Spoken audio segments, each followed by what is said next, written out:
Okay, hello everyone. Here I want to provide tutorial on how to clear junk files on Samsung Galaxy A55 5G device. Well, clearing junk files from your smartphone is important for many reasons, such as to free up storage space, improve performance, increase battery life, protect your privacy, and reduce clutter. So, how to clear it? Let's go to the tutorial. Okay, first thing first, open Please Settings menu on your device.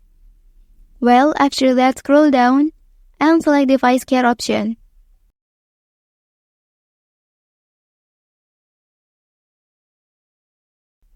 Okay, so on this page, select Storage menu, and then scroll down and find these menus.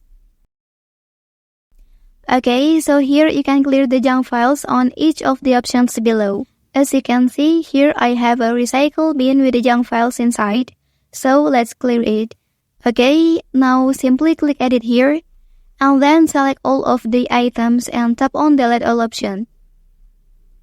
Okay, that's the tutorial on how to clear junk files on Samsung Galaxy A55 5G device. If you are helped by this video, don't forget to like and subscribe to get all the information from this channel. Thank you.